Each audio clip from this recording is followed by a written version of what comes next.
What it do, reality crew, man? Check this out. It's your main man, reality man, and I'm back, y'all. Hey,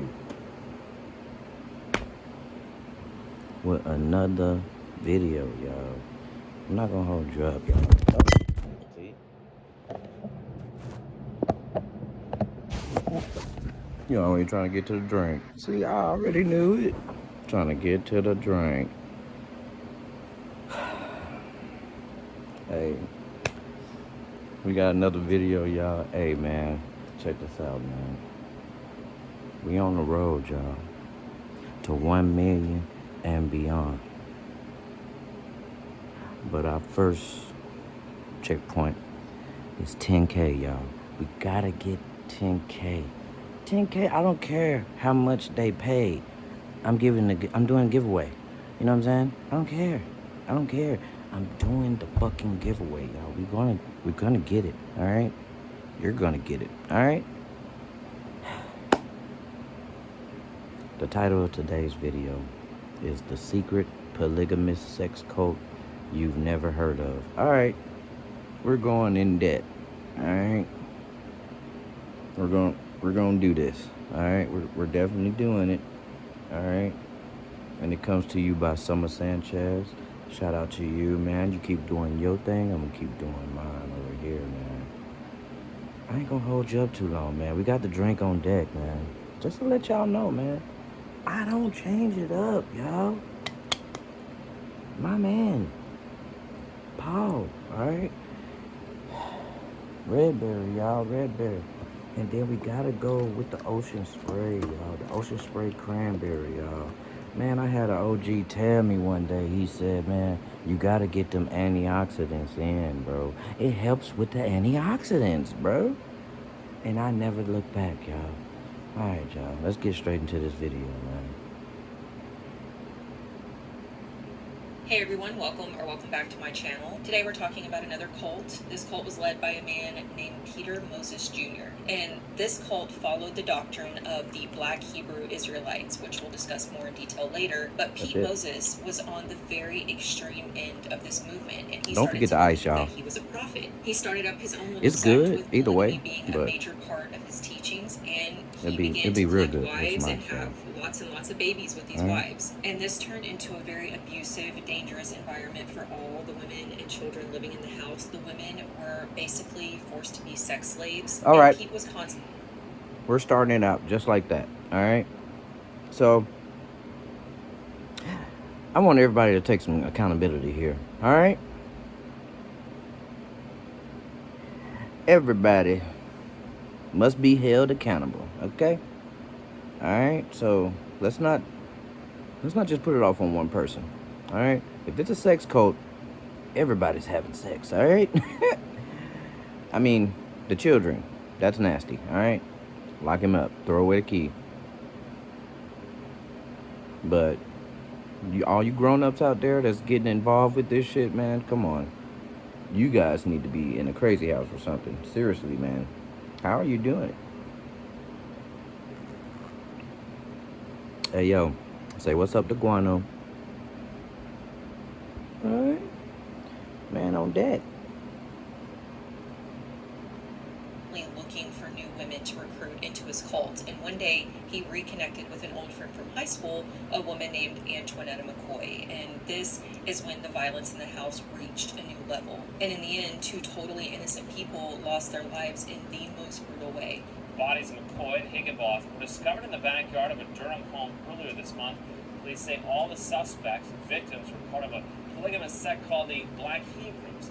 So that is what we'll be talking about today, but before we get into the case, let's briefly talk about today's sponsor. This video is sponsored by Wild Grain. If you love fresh baked bread and pastries, but you don't love going through the trouble of baking from scratch, or maybe you just don't have the time, a Wild Grain subscription just might be the answer for you. Wild Grain is the first bake from frozen subscription box for sourdough breads, artisanal pastries, and fresh pastas. But they have a wide range of other items as well. They have cookies, pasta sauces, pizzas, waffles, donuts. They offer variety boxes, gluten-free, vegan boxes, and they've just introduced their brand new protein boxes. There really are so many items for you to choose from, and you get to choose which items you want in your box, so you can customize it to your own dietary and meal planning needs. They're constantly adding new items to their menu. They also offer delicious seasonal items. Every product bakes from frozen in 25 minutes or less with no thawing required. Just take it out of the freezer, pop it into the oven, and in 25 minutes or less, it's ready. That's how simple and convenient Wild Grain has made it. This box contained ham and cheese croissants, chocolate croissants, giant chocolate chunk cookies, biscuits, churned French butter, sourdough bread, and regular croissants. We really enjoyed these little biscuits. They were very good with the churned French butter and a little bit of honey. And the Wild Grain sourdough is always a staple for us over here. We love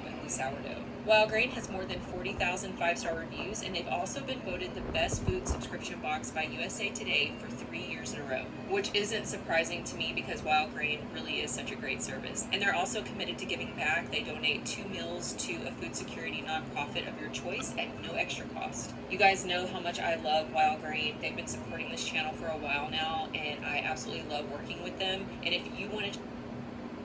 Hello, my name is Adam Ferrari, Chief Executive Officer of Phoenix Energy. I look forward to you joining us at our next investor webinar, where you can want to check out Wild Grain, just click the link in the description box and use my code SUMMER to get $30 off your first box, plus you'll get free croissants for life. A huge thank you to Wild Grain for sponsoring this video, and now let's get into the case. It's 2010 and 26-year-old Antoinette I'm not paying for has YouTube just Premium received a until Facebook message YouTube from an old high school crush Premium she hadn't pays seen me. in I was like, years. And at first, it seemed like this random message could not have come at a better time. Antoinetta, or Netta as her friends and family called her, had been feeling very lonely lately, and she was really excited when she saw this message. Netta was born on June 25th, 1983, and she grew up in Washington, D.C. with her 2 siblings, and they were raised by her mother. This area of Washington, D.C. where Netta was raised was not a very safe area. According to Netta's family, this was a neighborhood where you had to become street smart at a very early age. You had to learn to be tough, and you couldn't let people push you around. But Netta was just not that type of person. She was very shy. She was very introverted.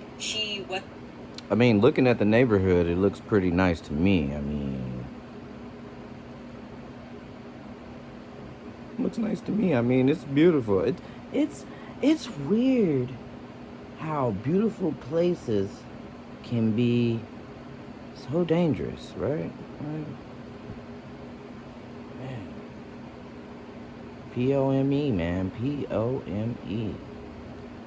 The type to be argumentative or disrespectful or fight back. She was just a very sweet girl who didn't want any trouble. Netta's main outlet in life was her faith. She was super involved in her church, and she would spend the majority of her free time either at church or reading her Bible. And because Netta wasn't like a lot of her peers, growing up she didn't really have many friends and she didn't date much, she always felt like an outsider within the community. But she did make a connection with one person in high school. She had a major crush on one of the guys in her class, and this guy was named Pete Moses Jr. Some sources say that Netta and Pete actually dated very briefly in high school. Others say that they were just friends. But either way, Netta always had a crush on Pete, but he ended up moving to a different state while they were still in school, and they just lost touch. But unfortunately, this wouldn't be the last Netta heard from Pete because he pops back up several years later. But in the meantime, Netta finishes school, she gets a job, and she is super involved in her church. She's very, very close with her family. Family and church are like the 2 most important things to her. And as Netta moved into her adult years, she started to envision what she wanted her life to be like. And the thing that she knew she wanted the most in life was to fall in love, get married, and have children. She had a very, very strong maternal instinct, and she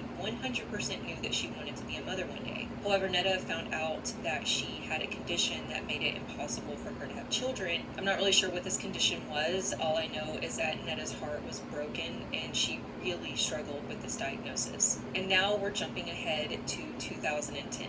Netta is 26 years old at this point, and she is living with her mother Yvonne in DC. And when Netta is not working or at church, she is typically on social media. And this is when her old high school crush, Pete Moses Jr., suddenly pops back up into her life. Pete sent Netta a friend request on Facebook, and she immediately accepts, and he and Netta started to reconnect. And Netta is so excited to hear from Pete. She always liked Pete, and at this point in her life, she's feeling very lonely, so she feels like this message could not have come at a better time. She discovered that Pete was currently living in Durham, North Carolina, and that he was a preacher, and he had built his own online ministry with a pretty decent sized following. He would upload videos to Facebook and YouTube, and this made Netta even more interested in Pete. You know, she has been looking for the love of her life for so long, and now her old crush pops back up, and he just so happens to be just as devoted to God as she is. Not only that, but he is also very family oriented, just like Netta. He even let a few of his sisters and their children move in with him. You know, they were going through a hard time.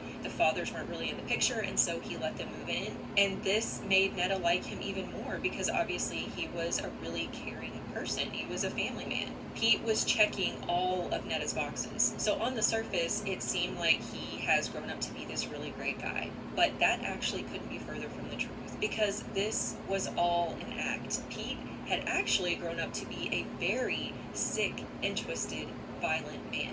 What he didn't tell Netta was that when he was in his early 20s, he and another person sexually assaulted a 12-year-old girl. Pete was convicted, and he was sentenced to 2 years of probation, which is an absurd sentence for such a horrific crime. And then a year later, he assaulted his own mother and 2 younger siblings, and charges were initially filed in that case, but they were later dismissed. So just based on those 2 incidents alone, we know that Pete is violent, and he is also a sexual predator. But that's not the only alarming thing about Pete, because it turns out that Pete's religious views were nothing like Netta's. Pete is a member of a movement called the Black Hebrew Israelites, and we're not going to get super into the weeds with the details of this group as a whole, because the main focus of this video is Pete and the cult that he created. But according to the Southern Poverty Law Center website, the Hebrew Israelite movement is a black nationalist theology that dates back to the 19th century. Its doctrine asserts that African Americans are God's true chosen people, because they, not the people known to the world today as Jews, are the real descendants of the Hebrews of the Bible.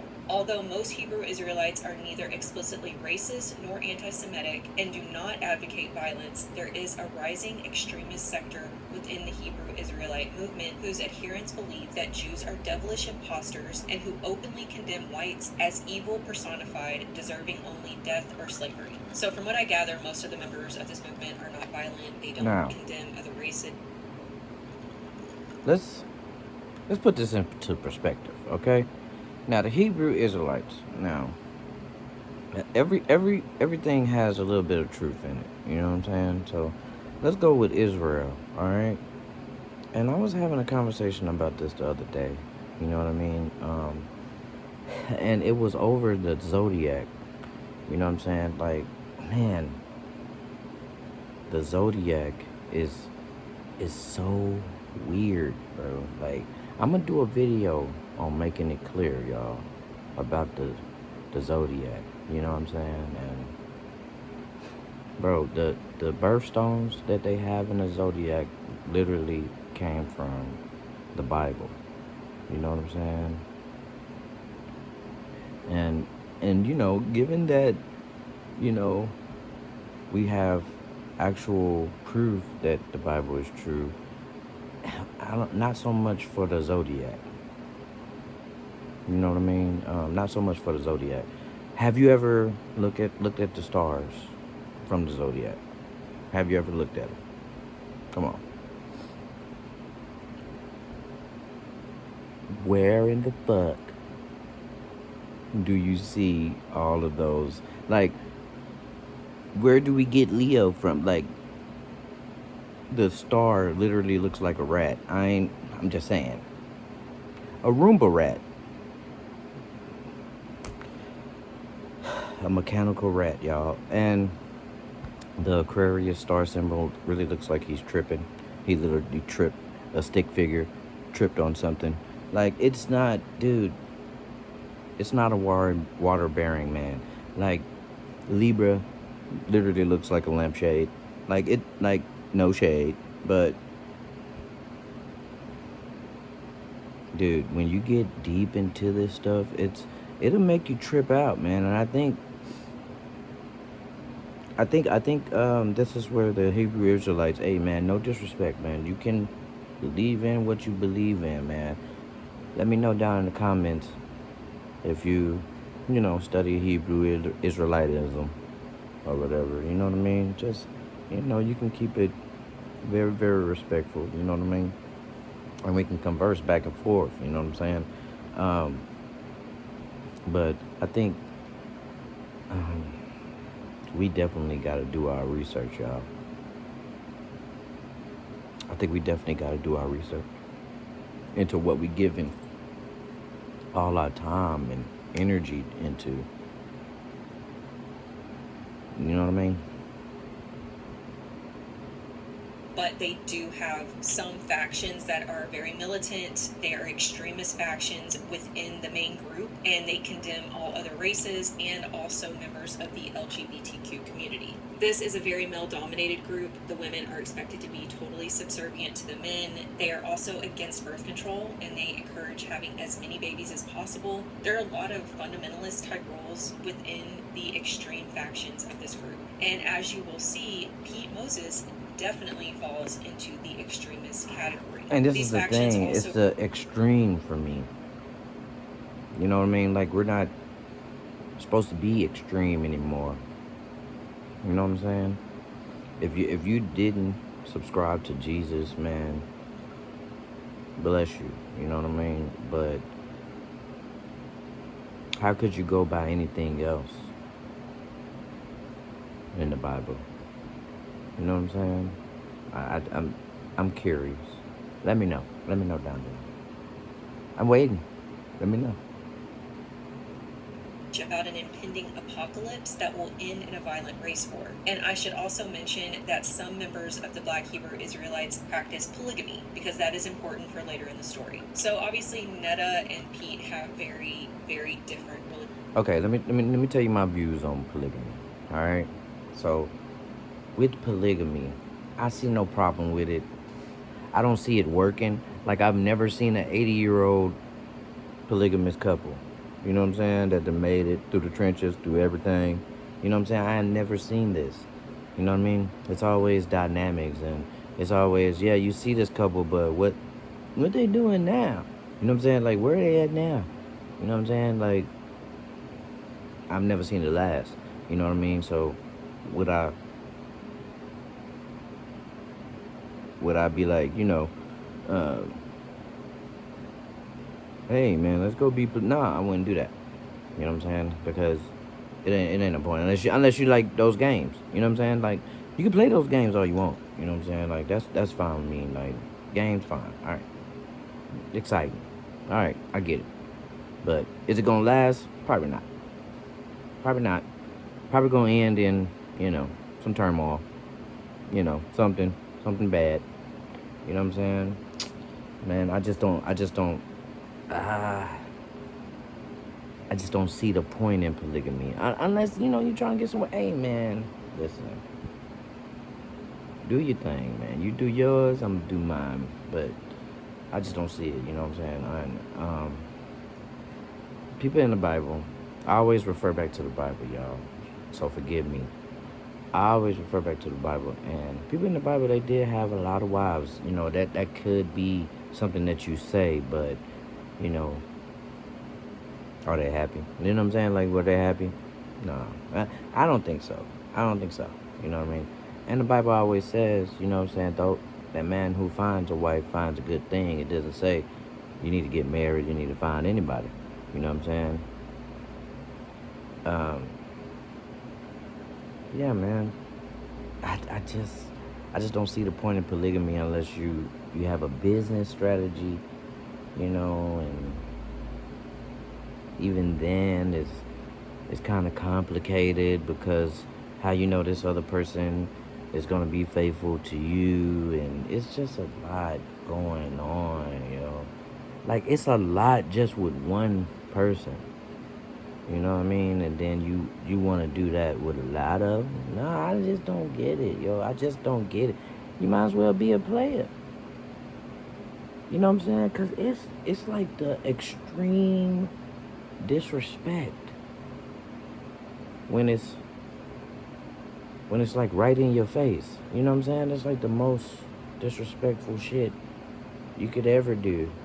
You know what I mean? Hey, now, there are women who out there who would love that in the beginning, just for show. But you know, we'll never understand.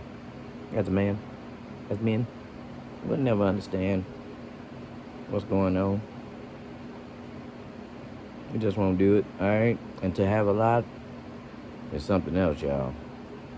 I'm just letting you know that. That's my views on polygamy. Alright? Now those are my views on polygamy. I don't think it's for me, y'all. Like, I'm not gonna hold you up. Netta doesn't realize it, What y'all but think? she and Pete are polar opposites. It's And this okay. You can let relationship me is just know, a man. disaster waiting to I happen. may not But be right despite about any everything. reservations that You know what Netta I'm may have saying? had, Just let me know, all of man. those old feelings started flooding right back, all the feelings that she had back in high school. And so she and Pete started messaging back and forth. They eventually start texting and calling all the time, and soon they were involved in a full-on relationship. And you have to keep in mind, this was a very vulnerable time for Netta. You know, she's very lonely. She really, really wants to get married. She's only 26 at this point, but she was probably feeling the pressure to get the next phase of her life going. And right now, Pete is showing her lots of attention that she's not used to getting. And so Netta threw herself into this relationship, and she started traveling from DC to Durham for visits on the weekends. And Pete at first was like a dream come true for her.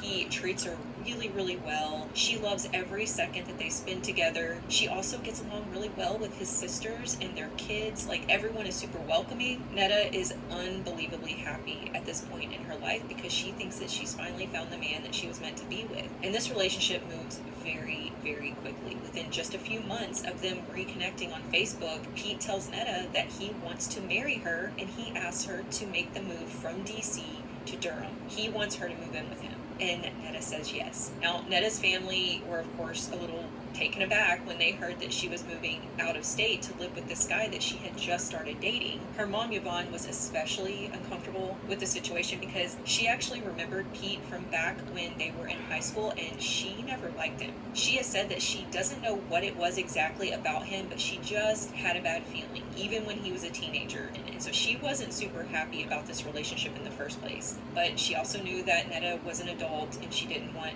to lose her daughter. And so she and the rest of the family just tried to be as supportive as possible. And so Netta packs up and she makes the move from DC to Durham, North Carolina to start the next chapter of her life. But as soon as she arrives, things start to go downhill. First of all, like I mentioned earlier, his sisters and their kids were living in his house. And this was a pretty decent sized house, but there's a lot of people living here. There are 4 women, not counting Netta, plus there were 9 children. So this house was very packed, and everyone had to share bedrooms, except for Pete. Pete had... That motherfucker all garage, ain't it? That motherfucker all garage. Yes.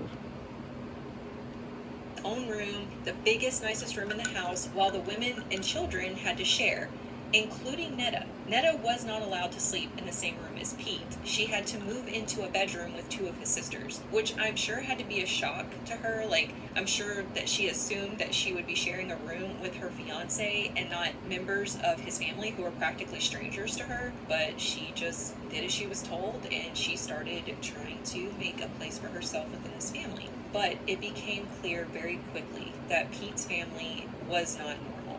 They worshipped the ground that Pete walked on. Pete had his entire family convinced that he was a prophet. They all believed that he had a divine connection with God. They even referred to Pete as Lord, and they were expected to obey his every command without question. It became clear to Netta that everyone walked on eggshells in that house, and they all I got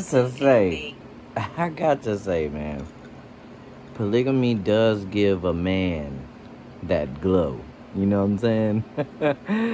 I feel like it make him feel like a man. The man's man. You know what I'm saying? Hey, man, that I agree with. You know what I'm saying?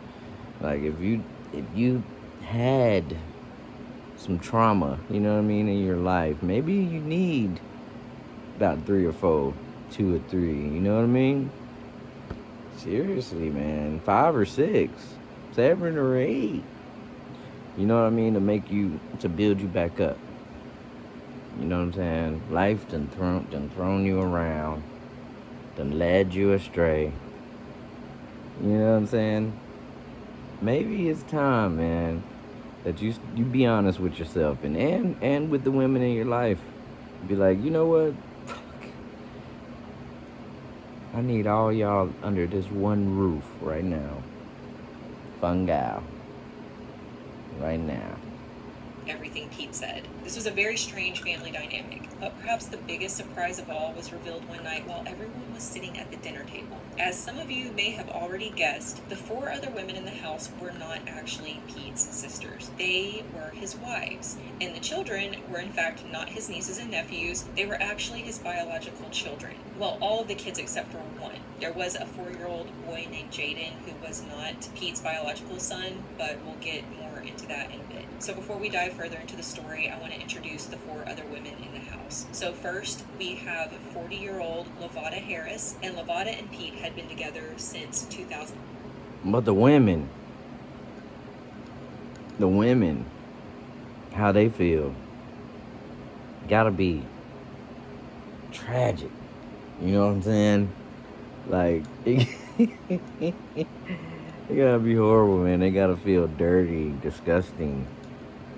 You know what I'm saying? Like, ran through. You know, just not good, y'all.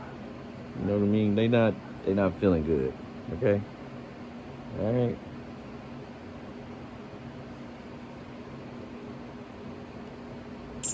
Then we have 28-year-old LaRonda Smith, and LaRonda and Pete had been together at least since 2003, and they had 5 kids together. There was also a girl named Zaina Thomas, and I don't have an exact age for Zaina. We actually don't really know much about her at all because I'm pretty sure she was a minor when this case broke in the media. One source said that she was just a teenager, possibly as young as 16 years old, but I couldn't confirm that. And lastly, we have 25-year-old Vanya Sisk, and Vanya was seen as that's that boy Pete's mama. main girl. Like, she was the favorite out of all the women. Vanya and Pete had 3 kids together, and Vanya also had a child from a previous marriage, and that child was Jaden Higginbotham, the one that I mentioned earlier. You can definitely Vanya see that. and Jaden's biological father had separated after he came out as gay, and this is actually a very important detail later in the story. So as you can imagine, Netta was in total shock when she found out that she was not the only woman in Pete's life, and the women who she come to know as his sisters were actually his wives, and she had been unknowingly sharing Pete with all of them. And I really wish that Netta would have just walked away as soon as she found this out, but sadly she didn't. She was already under Pete's spell at this point. She was in love with him. The brainwashing and the manipulation had already started to take hold. And so when Pete asked Netta to become his 5th wife, she agreed. And this is the point in the story where the mask fully comes off. Pete made life in the house a living hell for everyone. He was extremely controlling. He had everyone in the house totally brainwashed to believe that he was a prophet and they had to obey him because if they didn't, they were disobeying God. He was also extremely lazy. He forced all the women to go out and work while he stayed home and did nothing. He actually hadn't had a job in nearly a decade, and he was this shit good. Y'all gotta try this shit. Everyone in the house was terrified of Pete. The women and children lived in constant fear. If anyone in the house ever disobeyed Pete, they would be brutally beaten. He also kept several guns around the house, and sometimes he would become so enraged, he would grab a gun and he would just start shooting at the women.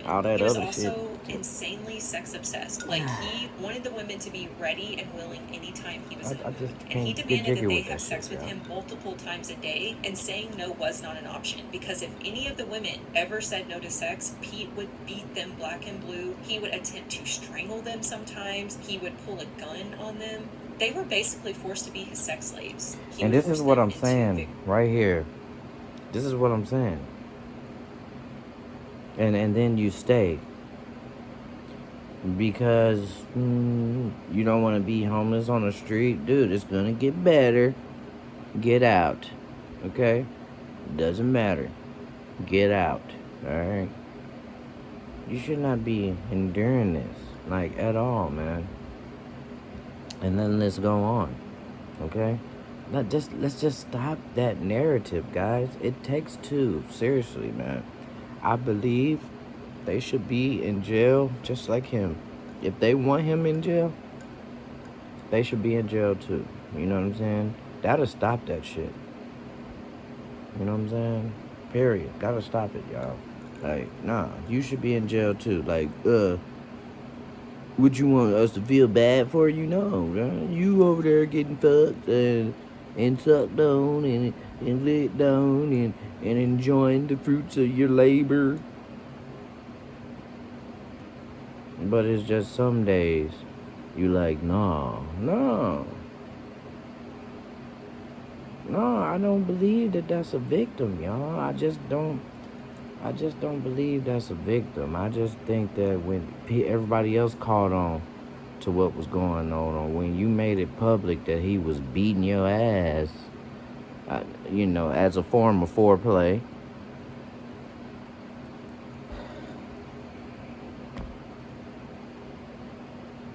Because you gotta understand, man, you stuck around. So, if he's doing you that bad, then you should leave. Get out. Get out. Get out.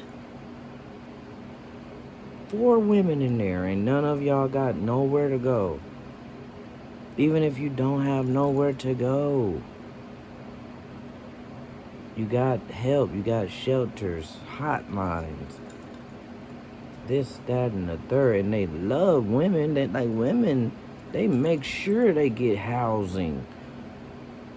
You know what I'm saying? Food, jobs.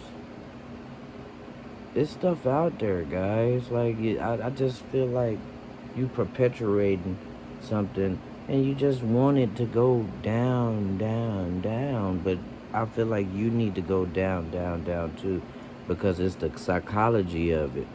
And you thinking, oh, I'm finna take him down. It's just like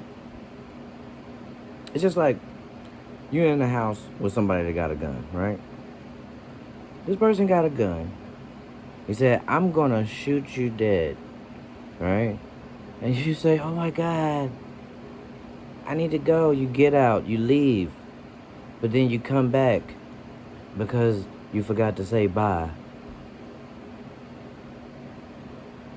And then you shoot him down, dead, took his life, and you get to walk scot-free. Dog, that's premeditated right there. Gotta think about this, guys. Gotta think about this a little bit more, a little harder, y'all, because I feel like the system getting taken advantage of. System being made a fool. And guess who the system is made up of? People like us and you and me. Okay. Uncomfortable situations where they would have to have group sex. He would also force the women to have sex with each other while he watched. They weren't even allowed to question it. They just had to go along with it. And Pete would just be sitting back, watching them, telling them exactly what he wanted them to do to each other. It's safe to assume that Netta was regretting her decision very early on in the move. But there was one thing that did bring Netta some joy, and that was the kids. Netta was put in charge of homeschooling the kids because, of course, Pete refused to let them attend public school. And so all of the children, all 9 of them, were homeschooled. Netta was put in charge of that. And Netta loved getting to do this. Like, she loved spending time with the children more than anything. So she really took these kids in as her own, and she adored all of them. But she got especially close with Vanya's son, Jaden. She felt very maternal towards Jaden. And that was at least partly because out of all the kids, Jaden was targeted most by Pete. Pete could not stand Jaden for 2 reasons. First, because Jaden was the only kid in the house that was not biologically his. And Pete thought that since Jaden's biological father was gay, that meant that Jaden was also gay. He was convinced that this 4-year-old child was gay, and this made him hate Jaden. Pete literally... This game, you're not ready for it.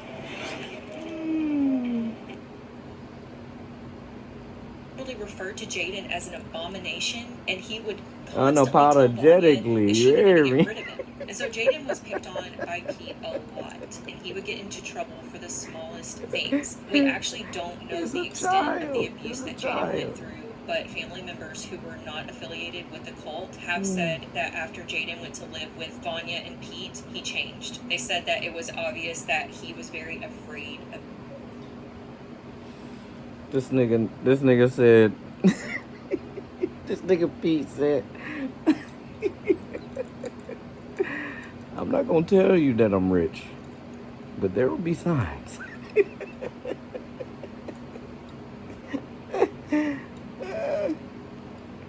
Moses. The family did end up calling CPS just to, report that they were worried about Jaden's well-being, but they never received an update, and Jaden remained in Vanya's custody. And as for Jaden's biological father, he did want to have a relationship with Jaden, but Vanya kept him away. And over time, Netta became more of a mother to Jaden than Vanya ever was. Netta was the one who was constantly trying to protect Jaden from Pete. Okay, so now we're jumping to October of 2010. Netta has been in the house for about 2 or 3 months at this point, which is crazy because it feels like a lot has happened in a really short period of time. Pete and Netta had only just reconnected at the beginning of the summer, and now here she is trapped in this abusive polygamist sex cult. And from this point in the story on, everything goes completely off the rails very quickly. So Netta had not told Pete that she was unable to have children, and so he had been expecting her to get pregnant. That is one of the cult's main goals, is to build up their own little army. And Netta started to panic because she knows that eventually Pete is going to start asking her questions, like why she hasn't gotten pregnant yet, and she's really afraid of him at this point, and she doesn't know what he might do. And so she comes up with this plan to just stall. If she can somehow stall him and get out of having sex for a while, then maybe that'll give her some time to kind of figure out what to do next. But like I said earlier, Pete does not accept the word no. He believes that women are literally put on this earth to please men. That is their only purpose. He would say things like women are to be owned like you own a pair of shoes or like you own a dog. So one night in October of 2010, Pete asked her to come into his room so they can have sex. This was the routine.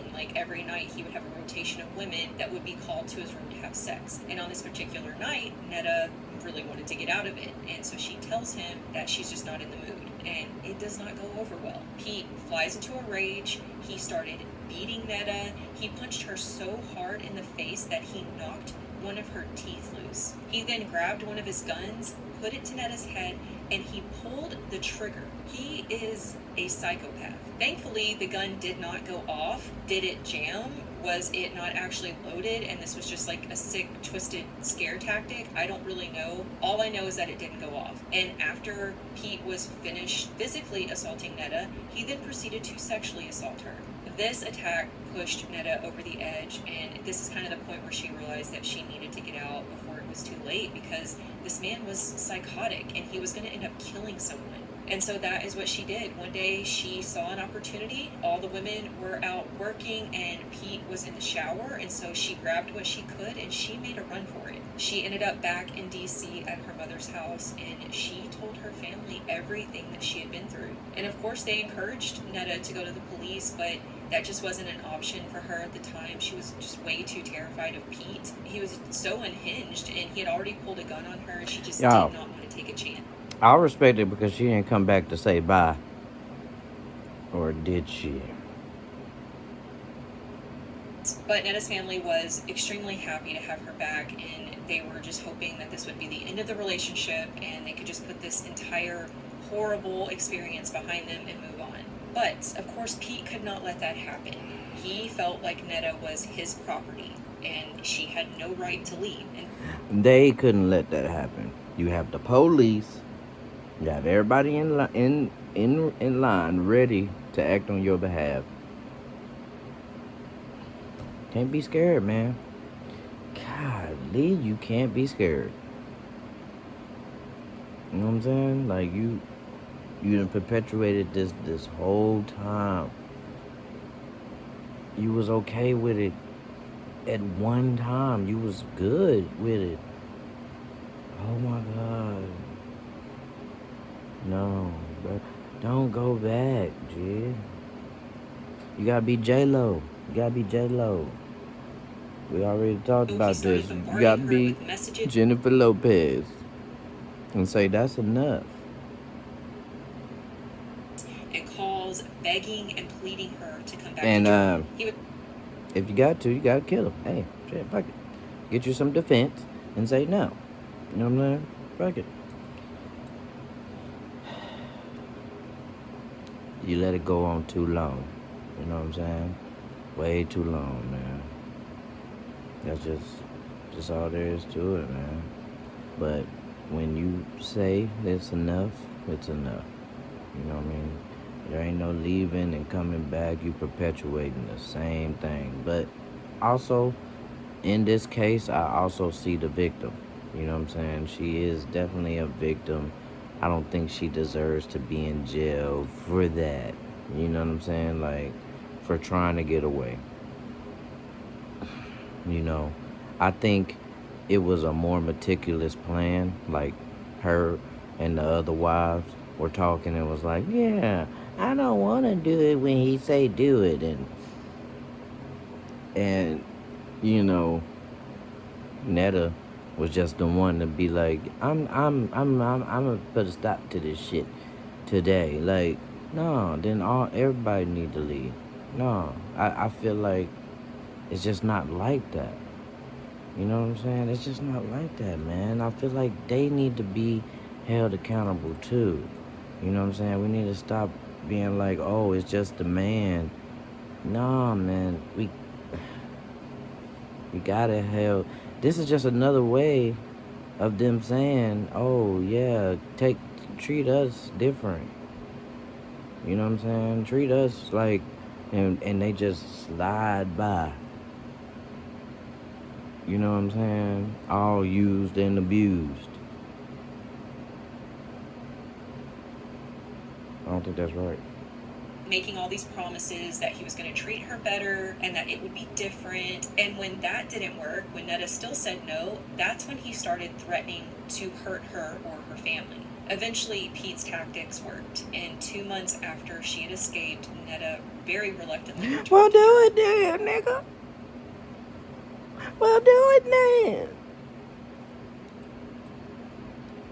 And this sadly would be the last time that Netta's family would ever see her alive. So it's now December of 2010. Netta has now returned to the cult house, and as soon as she arrives, she notices that Jaden is not there, and alarm bells started going off. Netta had been very worried about Jaden while she was gone. You know, Vanya never protected him. She was the only one that protected him in the house. So she was very eager to get back to Jaden, but now he was missing, and she couldn't get a solid answer as to where he was. Vanya told her some vague explanation that he was staying with a babysitter, but that didn't really make sense. Like, why was he with a babysitter? But it wasn't long before Netta learned the true horrifying reason for Jaden's absence. If you made it this far, man, make sure you subscribe down below. Man, subscribe is free. Subscribe, come on, for me.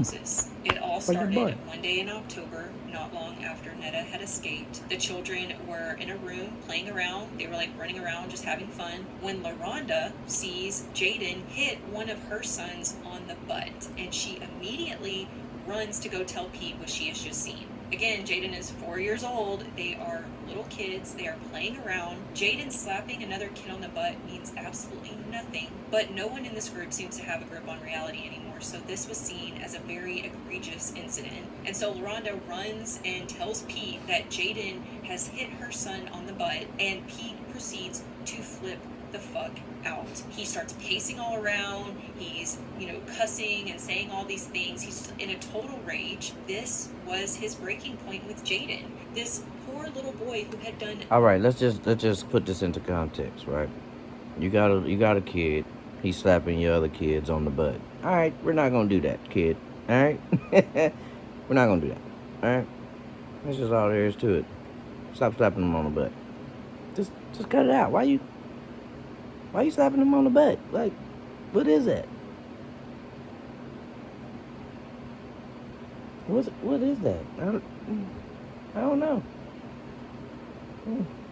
Weird.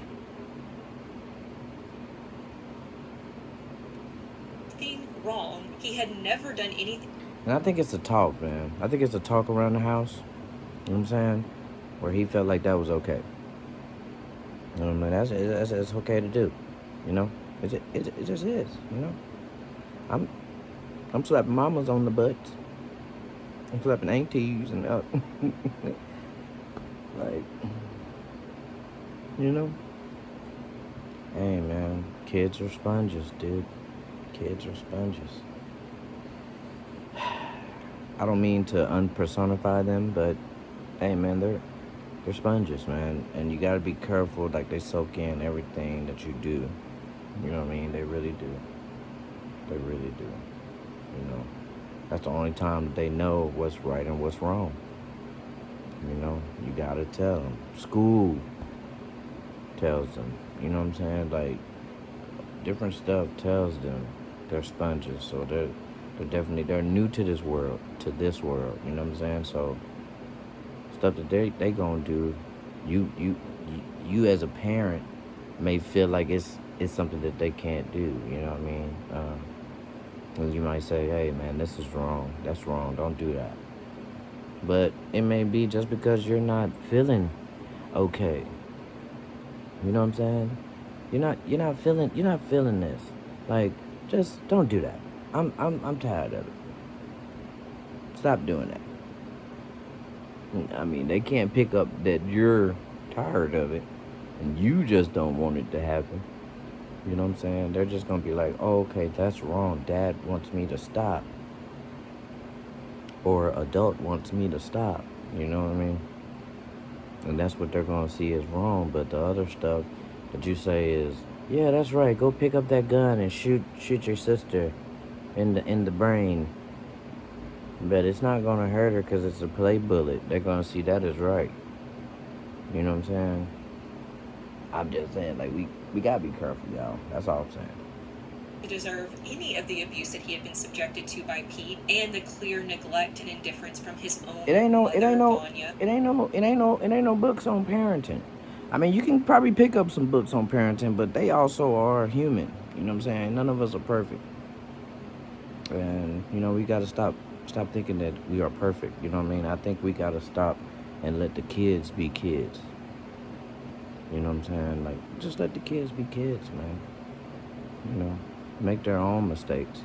And society will tell them when it's wrong and when it's not. Hey, you know, you may be hard at viewing, you know what I mean? But have some more kids. You know what I'm saying? You'll forget about it. You know, it becomes like that. You know what I mean? Like, it's like, you know, you have more kids, so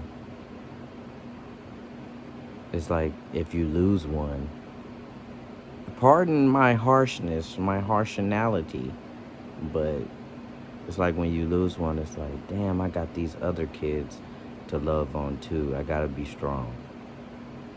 You know what I'm saying? As opposed to you just having one kid and you just be like, oh man, fuck. He made that wrong decision and then boom. I seen that shit. You know what I'm saying? As opposed to that, you know what I mean? Yeah, man. Sometimes you just gotta let the kid be a kid, man, you know? And I'm pretty sure him as a kid, he didn't even mean it like that. He didn't even know it like that. You know what I'm saying? And that's just all there is to it, man. When they start getting teenager now, those are the ones. You know, 10. You know, 10. Those are the ones you probably gotta look at and be like, man, come on. I know you done picked up something. You know, I done told you stuff. You know. But let's not put our hands on children, okay? No more. Let's not normalize that. That is so old, guys. That's so old in thinking. You know what I mean? It's just not advanced. You know what I mean? I mean, children have nowadays. Parents, you set them in front of a tablet. I'm telling you, you're gonna do it. You're gonna do it. You're gonna give him the tablet and be like, here. And he's gonna be watching. He's just gonna be going through it, right? Like a like a sentient. You know what I'm saying? Just that's been asleep for thousands of years, and now he's just bing, bing, bing, bing, bing, getting shit, right?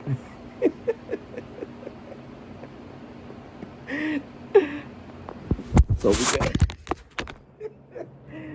gotta,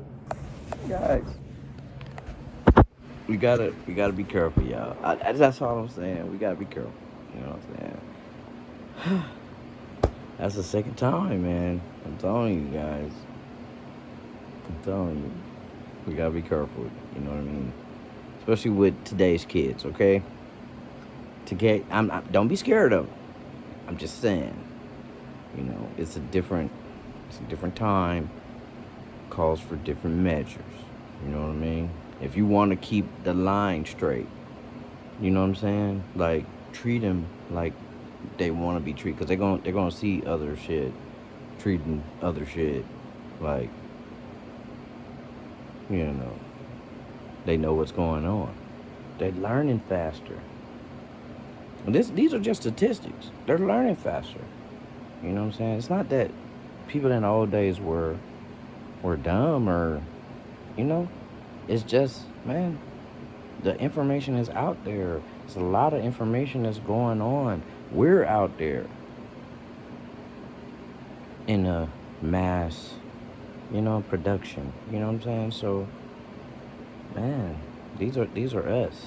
So we gotta be careful on how we treat our kids now. You know what I mean? I don't think physical correction is the way to go. I mean, now if you were playing sports or something, you know what I'm saying? Like if you were playing sports, like come on, let's beat these kids into machines, right? We trying to go to the league, bitch, to the jet. And now his short life was about to come to an end. Pete grabbed a .22 caliber handgun and he ordered the women, including Vanya, to set up a laptop and some speakers in the garage. He then forced Jaden into the garage and tells him to sit down on the ground, and he makes him listen to the Lord's Prayer in Hebrew, blasted at a very high volume. And as Jaden is sitting there listening to the Lord's Prayer, Pete Moses, with Vanya watching, aims the gun at Jaden's head and pulls the trigger, ending his life. Pete then orders Lavada and LaRonda to clean up the blood, wrap his body in a plastic bag, and put him into a suitcase and store it upstairs in the attic. And then once the crime scene was all cleaned up and Jaden's little body was in a suitcase in the attic, Pete then orders Vanya into his room to have sex with him. Vanya is forced to have sex with the man who has just murdered her child, and we really don't even know what Vanya's thinking at this point. Does she even care? Was she even angry or upset that her son was dead? We just don't know. And after a few days of Jaden's body being upstairs in the attic, it was starting to decay and it started to smell. And soon the entire house has the stench of death. And let's not tell the police or nothing. Get rid of the body. And so he and Vanya let's not do nothing about that. Jaden's body into the car, and they drive a few streets over to Pete's mother's house. Her name is Shilda Harris, and they bury Jaden's body in her backyard. How anyone can do this to a child, especially a mother doing this to her, especially saying the Lord's Prayer, come on, it just shows how brainwashed these women truly were. And this just proves to Pete that these women are willing to stand by him through anything. He can even hey y'all, he was their definitely own children, sick, and they y'all. still will not leave him. Which brings us back sick to with Ned. power. So, like I said, Ned, he was sick with power, guys. You know what I mean? Like, sick with it, alright? Come on.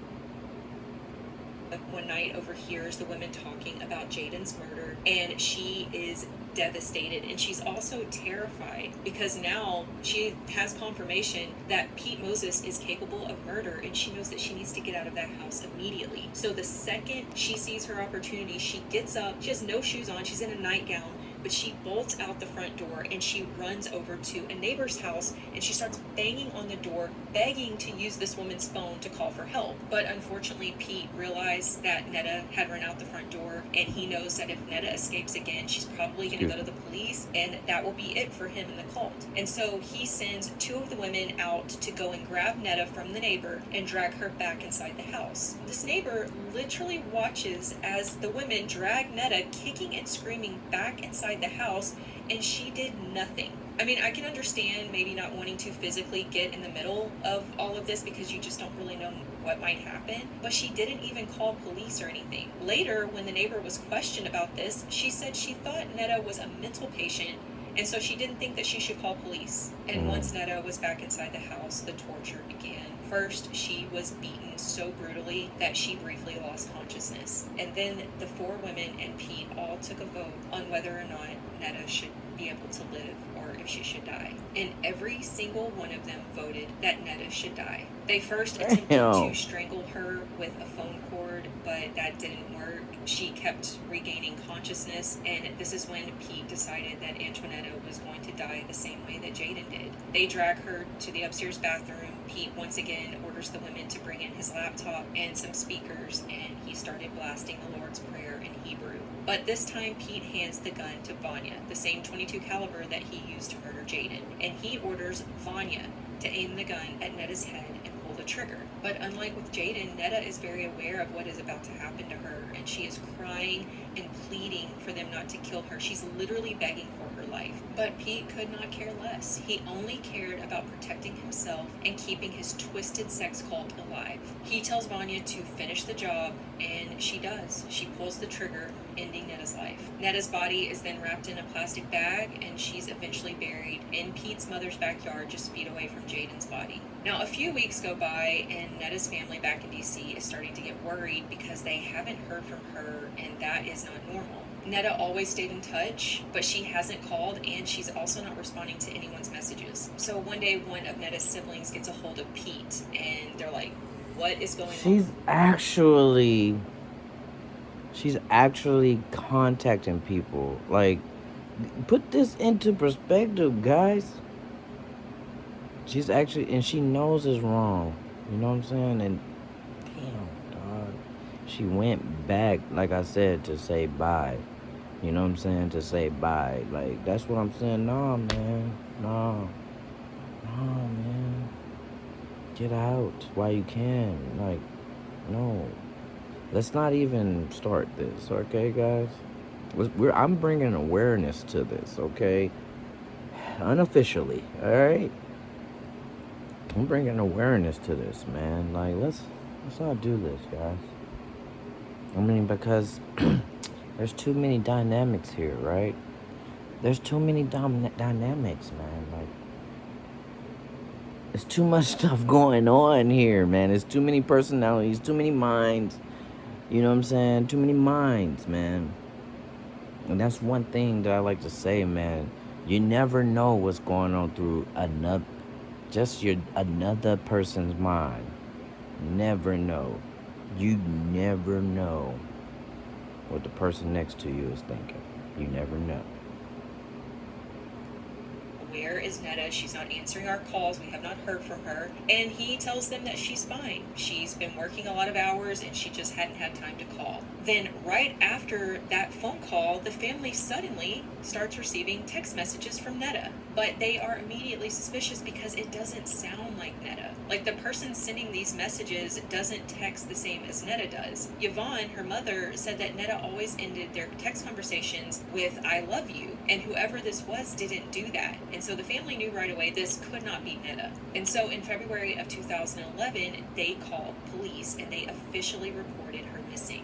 And of course, the first place that police check is the cult house in Durham because that is Netta's last known location. But Pete basically plays dumb. He tells police that he and Netta had broken up weeks ago. They were having fights about money and it just wasn't working out. And Netta had packed her bags and she left, and he had just assumed that she went back home to DC. Her family knew that this was not true. If they actually had broken up, Netta would have immediately returned home home to DC. She was so incredibly close with her family. They were her rock. This explanation just did not make sense. But at that point, there wasn't really anything police could do because Antoinetta was a grown woman and they had no evidence of foul play, and so their hands were kind of tied. But thankfully, someone was about to come forward, and this person blew the case wide open. Zaina Thomas, the youngest of Pete's wives, had managed to escape. After Jaden and Netta's murders, she started to really fear for her own life. And she was also pregnant with Pete's child. This would actually be her first baby with Pete, and she decided that she needed to get herself and her unborn child out of that house. And so she runs to the police station one day and she starts telling them this wild story that she was a member of this cult, and the leader is this really terrifying, violent guy, and he has murdered 2 people. And when she tells them the name of the cult leader and the address to the cult house, police immediately realize that this is the same address and the same man that was linked to a missing person case, the Antoinetta McCoy missing person case. Now, Zaina apparently didn't know that the bodies had been buried in Pete's mother's backyard. She thought that they were still up in the attic because that is where Jaden's body had initially been held. So she tells police that there are 2 bodies up in the attic, a 4-year-old little boy and a woman named Antoinetta McCoy. So police decided to go over to the house and just ask some questions and see if they can get a look around without a warrant. They decide to just go over there, kind of strike up a conversation, see if they can go inside and just kind of poke around a little bit. And so that's what they did. They head over to the cult house and they knock on the door, and Vanya answers. Hey, They're y'all. like, hey, I know I said it, the house was all garage, y'all, but it's a beautiful house. I forgot to say that. It's a beautiful house, y'all. some information that some people who lived here are missing. Can we come in and take a look around? And surprisingly, Vanya agrees and she leads them inside. Now, when police walked in, they can see that in the main part of the house in the living room, Vanya and 2 other women, which were LaRonda and Lavada, were sitting there with all the kids. They had all gathered in the living room and Pete was not there. And so police just, start looking around and they aren't finding anything incriminating at this point. They're just kind of doing a preliminary search. And they do go up in the attic, but there are no bodies. And they don't see a sign of a struggle or anything. But they did notice one thing that stood out. They knew from CPS records that there were 9 children living in the home, but police were only counting 8. Jaden Higginbotham was missing from the group. And when they asked Vanya about Jaden's whereabouts, she says that he's with a babysitter, and she even made up a fake name for this babysitter. Now, at this point, police are extremely suspicious. They're pretty sure that these people are lying and that they are responsible for Jaden and Netta's disappearances. But like I said, they didn't find anything in that preliminary search, and so they have no choice but to leave. But this is when they started talking to some of the neighbors, and one of the neighbors they speak to was the woman that Netta had ran to that night and was asking for help. Did neighbors or anybody trying to help her? No, and this is what's really tragic, Dawn. She escapes. She goes to the neighbor's door. She's banging on the door, and she says, please let me use your cell phone. I need to call for help. I need to get away. They're trying to kill me. She does nothing. She watches 2 women from that house drag Antoinetta back across the yard into that home. They beat her at the direction of the cult leader. They try and strangle her to death with an extension cord.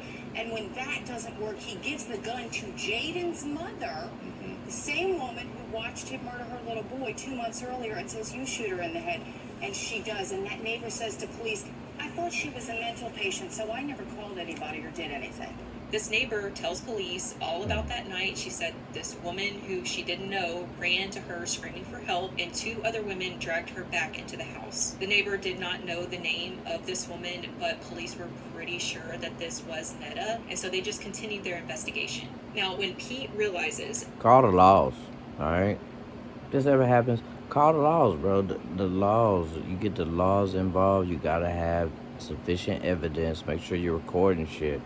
Like, call the laws, man. They're gonna help you. It's like I said, it's like your own little personal army. You know what I'm saying? The police officers, man. Come on.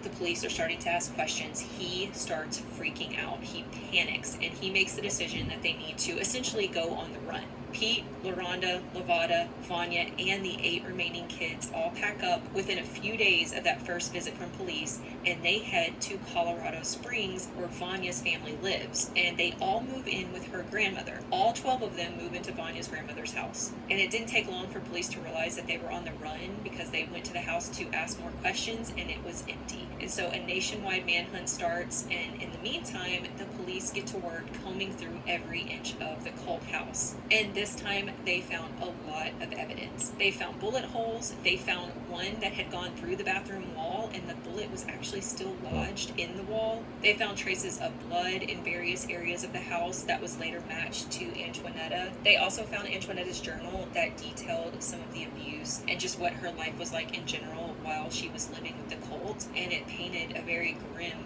twisted picture. They also found Jaden's baby book, like the book with his newborn photos and little footprints and stuff that they do at the hospital. They found that in a trash can. So they found a lot of really good evidence, but what they really needed to find were the bodies. They were pretty sure that these people were not missing. They were pretty sure that Jaden and Netta were dead. And a few months later, in June of 2011, they finally got the call that they had been waiting for.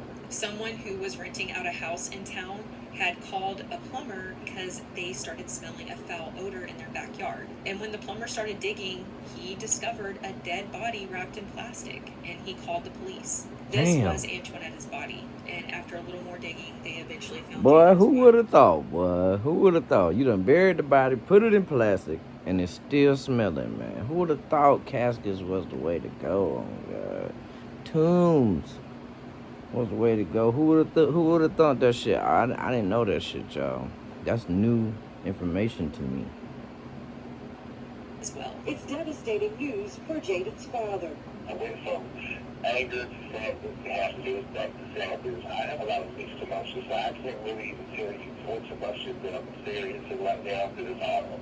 It turns out that the house that the plumber was called out to, that was Pete's mother Shilda's house. But the family had recently moved out, and the new owners had smelled this horrible smell, and they called the plumber. There was no question at this point that the cult had murdered Jaden and Netta, and now police really needed to track them down and get these dangerous people off the streets. And thankfully, it did not take long for a tip to come in. Vanya's own grandmother called police, and she was like, hey, all those people that you're looking for, they're living in my house. And finally, in June of 2011, Peter Moses, Vanya Sisk, Lavada Harris, and LaRonda Smith were finally arrested. They were all charged in the murder of Jaden Higginbotham and Antoinetta McCoy, and the prosecutors decided to seek the death penalty. But even under the threat of being put to death, the women still remained totally loyal to Pete.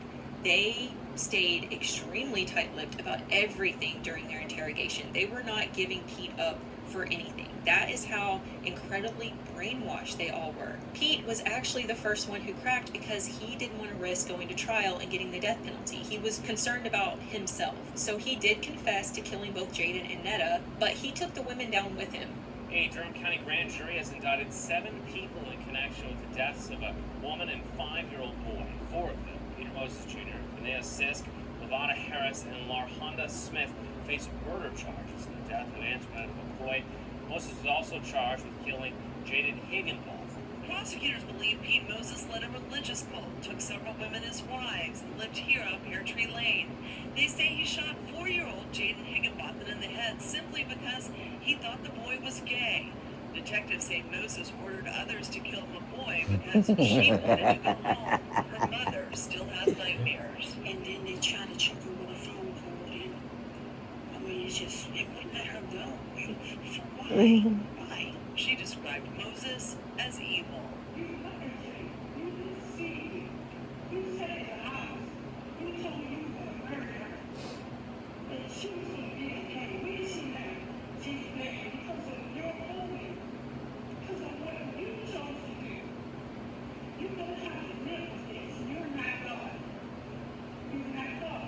And in the end, Pete ended up pleading guilty to 2 counts of first-degree murder, and he was sentenced to 2 life sentences to be served consecutively.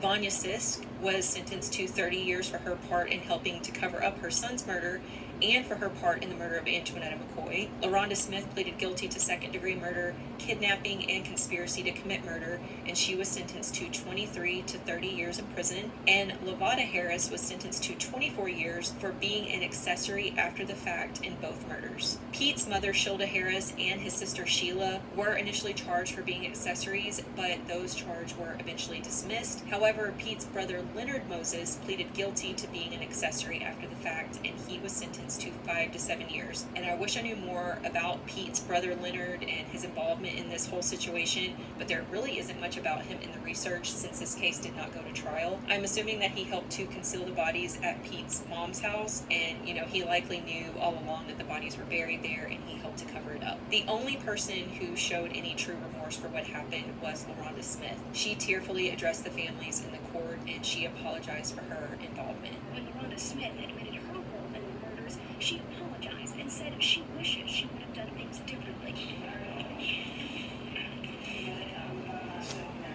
That touched my heart. I really wanted to get up and give her a hug. She also said Damn. Antoinetta, quote, treated my kids like they were her own. And that comment really hit me because it just shows what a loving and caring person Antoinetta truly was. She took all of those kids in. That's what I'm talking about right there, bro. Same years old boy got, they should have got, bro. Same shit. Love them just like a mother should. Jaden's own Nah, mother nigga, didn't you even kill him. love and protect him the You way kill that him. Nana did. They had this really amazing person in their lives, and they got rid of her like she was nothing. The surviving 8 children ended up in foster care, and I truly hope that they are They in would've had to much kill everybody better in there. situations now. The story is just so heartbreaking, and these murders were so senseless. And my heart goes out to the families of Jaden and Antoinetta. And that is all I have on this case. Let me know what you think about this one down in the comments. Don't forget to click the link in the description box or scan the QR code on the screen to start your Wild Green subscription. If you found this video interesting, please consider subscribing, liking this video, or leaving me a Go and comment. subscribe, That is y'all. the easiest way for you to support me and my channel. And as always, I appreciate each and every one of you for watching, and I will see you next time.